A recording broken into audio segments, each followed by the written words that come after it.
Hello student, कैसे हैं आप सब। एक बार पुनः से कोचिंग क्लासेस पर स्वागत है। उम्मीद करता हूं आप सब अच्छे होंगे, मस्त होंगे, बेहतर होंगे। 11th क्लास के फिजिक्स में चैप्टर आपका चल रहा है समतल में गति।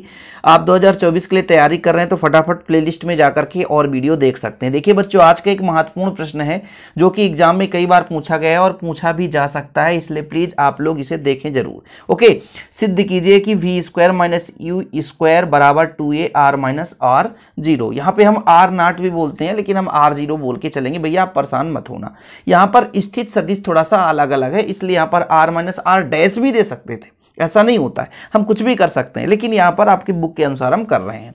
अब देखिए, ये v क्या होता है, वस्तु का एक अंतिम वेग होता है। u क्या होता है, वस्तु का प्रारंभिक वेग होता है। a क्या होता है, वस्तु का त्वरण होता है। तो समतल में कोई वस्तु तो गति कर रहा होगा, और जब गति कर रहा होगा तो उसका कोई ना कोई प्रारंभिक वेग, तो वो प्रारंभिक वेग आपका u है, और कुछ समय पश्चात उसका वेग में परिवर्तन होगा तो उसका वेग हो जाता है आपका v। इसी साथ हम यदि वस्तु के त्वरण की बात करें तो वस्तु का त्वरण कितना हो जाएगा बच्चों, तो वस्तु का त्वरण स्मॉल a है। ठीक है, अब थोड़ा सा स्थित सदिश के बारे में हम चर्चा करेंगे ताकि आप लोगों को स्थित सदिश के बारे में ज्ञान हो जाए, दिक्कत ना हो सके। जैसे मैं यहां पर आपको समझाता हूं, ये मेरा एक अक्ष हो गया। समतल में दो ही अक्ष होते हैं बच्चों, ठीक है, एक अक्ष हो गया इधर y, इधर x, ये आपका मूल बिंदु है। मान के चलता हूं जैसे वस्तु की स्थिति यहां पर है, यहां पर एक बिंदु P है, इसकी स्थिति x और y है।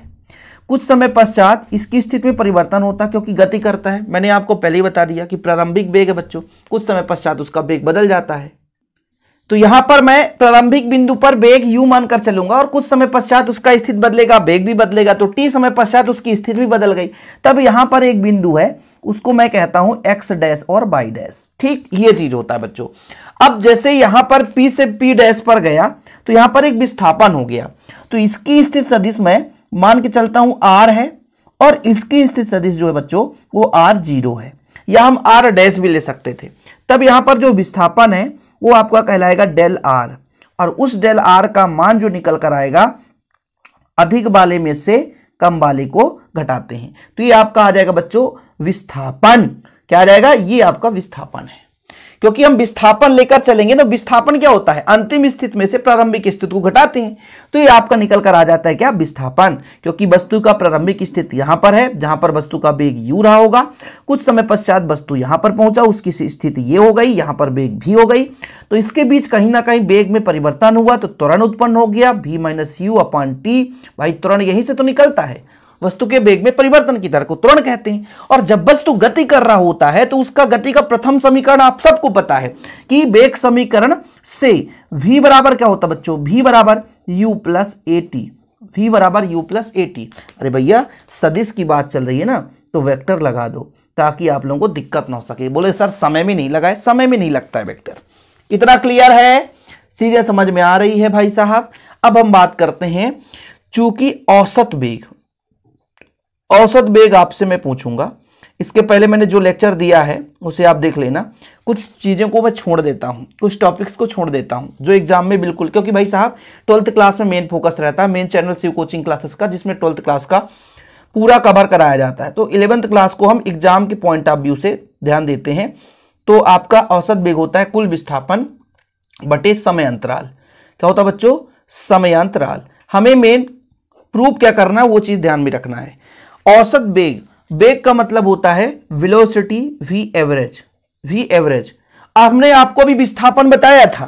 विस्थापन कितना बताया था कि भाई साहब हम यदि स्टार्टिंग में यदि 0 लेकर चलेंगे, जैसे हम अंतिम वाले स्थित सदिश को r मानकर चलते हैं और प्रारंभिक को हम मान लीजिए r0 मान के चले, ठीक है, क्योंकि हमें r माइनस r0 प्रूव करना है ना, तो अंतिम को r मान लेंगे, प्रारंभिक को हम r0 मतलब टाइम 0 है, उस स्थिति पे समय अंतराल कितना हमने t मानकर चला, स्टार्टिंग में इसलिए मान ली कि t समय पश्चात वस्तु का वेग भी हो जाता है, उसकी स्थिति में परिवर्तन हो जाएगी।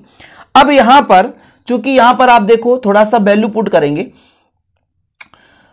इससे हम थोड़ा सा परिवर्तन कर सकते हैं।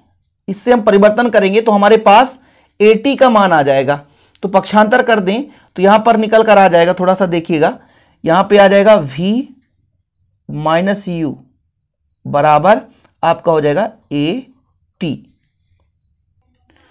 अब यहां पर थोड़ा सा और ध्यान देना है, थोड़ा सा समय भी देना पड़ेगा, क्योंकि आप लोग पढ़े हैं बच्चों कि औसत बेग क्या होता है। औसत क्या कहलाता है? आंकड़ों का योग बटे आंकड़ों की संख्या।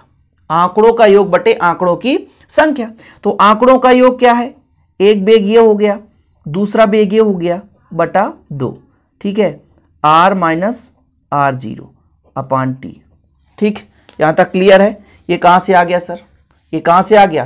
तो भाई ये आ गया आंकड़ों का योग बटे आंकड़ों की संख्या। पक्षांतर करेंगे तो v प्लस यू बराबर 2r माइनस r0 अपान टी आ गया। अब आगे वैल्यू पुट करेंगे, देखिएगा थोड़ा सा, इसको हम एक समीकरण दे सकते हैं और ये इसको दूसरा समीकरण दे सकते हैं। हमें क्या लाना है? B square minus u square.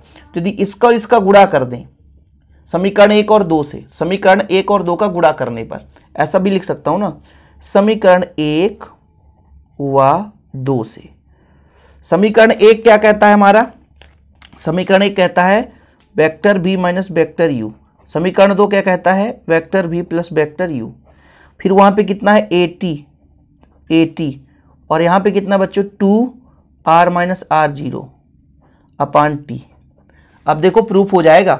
a minus b, a plus b का सूत्र क्या होता है? A square minus b square. ये आपका t से t कट जाएगा तो बचेगा 2a r माइनस r0। बस प्रूव्ड हो गया। ठीक है, तो ये हमारा प्रूव्ड हो गया भैया। ये छोटा सा ही क्वेश्चन था लेकिन काफी महत्वपूर्ण है, प्लीज इसे आप लोग तैयार जरूर कर लेना। ओके बच्चों, आज के लिए इतना ही। वीडियो पसंद आए तो लाइक करके शेयर कर दें। ऐसे वीडियो पाने के लिए चैनल को सब्सक्राइब करके बेल आइकन प्रेस कर लें। जय हिंद, वंदे मातरम।